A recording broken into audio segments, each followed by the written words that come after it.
Hello everyone, my name is Birdman for obvious reasons, and today I'd like to speak about the PlayStation VR headset, which is coming out in Canada and the United States and the rest of the world around October 13th. And I got a chance to actually try it firsthand and play a game, so I wanted to kind of just review it and speak about how I felt about the gameplay and the immersion and everything that these headsets are supposed to do. Coming into this review, I do have a lot of baggage. I'm not a huge fan of VR headsets. I really feel that for what they're trying to do, they're asking for way too much money for what amounts to basically just a gimmick. They're advertising full immersion into games, but I really feel that it is very gimmicky, that it's not going to be used for very many games, that it's going to be, first person walking simulators in the indie genre that's really going to utilize this. But outside of that, it's going to be pretty niche. But I don't want to go too much into why I don't like them. And this is VR headsets in general, not just PlayStation VR. But I did want to talk about how I felt about the PlayStation VR. So I walked into my mall and I saw the headsets, being displayed and advertised, and I figured, why don't I try it out? I'm already there. So I went in and I saw there's a big queue. A lot of young kids were clamoring over and wanted to try it on. So I took a seat, and how they set it up is, so they have the wired headset, they have the person sitting there. There's a big wire that comes all the way to this tiny little box that you connect the headset into, and then you connect that into the PS4. So it's not directly to the PS4, it is plugged to it's plugged into a peripheral that's plugged into the PS4. And then they would show the game on the television, and then the person sitting there would have their VR headset, and they'd have a controller, and they'd be playing. So the people kind of sitting down can watch what the person's playing, and the person sitting is obviously, experiencing VR. So when it came my turn to kind of try it on, I chose one of the 4 games they had were Valkyrie, Battle Zone, Hypercube, and apparently a game almost nobody was playing, Ocean Descent. Mostly because one of the guys was saying no one's played it in 2 hours.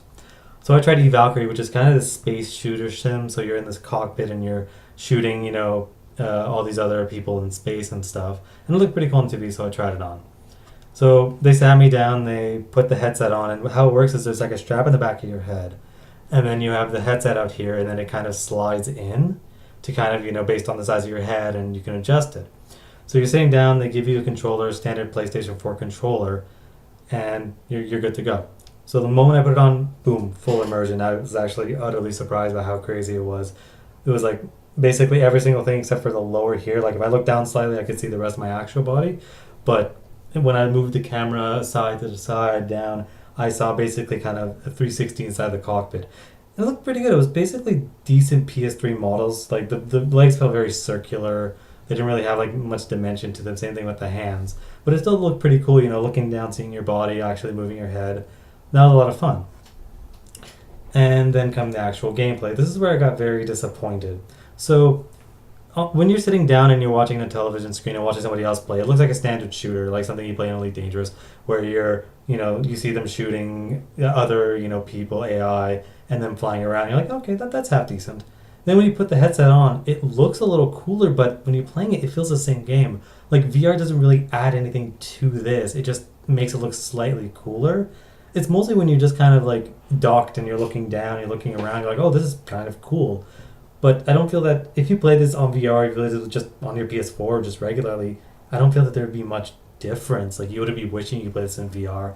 It'd be almost the same exact kind of game, which kind of leads into to finish this off. Like it really leads into why I don't like these headsets. I feel that they're not adding much except for slightly cooler visuals and slightly more immersion, but that's only to the visuals. The gameplay isn't being enhanced by this, so it's almost like you don't need to get the headset. You just play the game and it'll be almost the same experience, except for very specific situations. I feel that these headsets are going to vary drastically between game to game and genre to genre, but more so game to game. Some games are going to utilize it well and make it work, something first person, something horror, for instance, but then other games aren't going to utilize it well, or even genres. Like, there's no way that this is going to work well for a third person action adventure, or anything third person for that matter.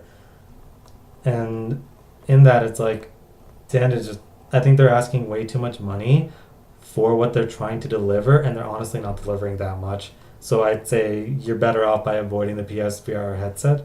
I didn't try on the Vive or the Oculus, and I think they have a slightly better advantage because they have a non-standard controller where you have 2 separate joysticks.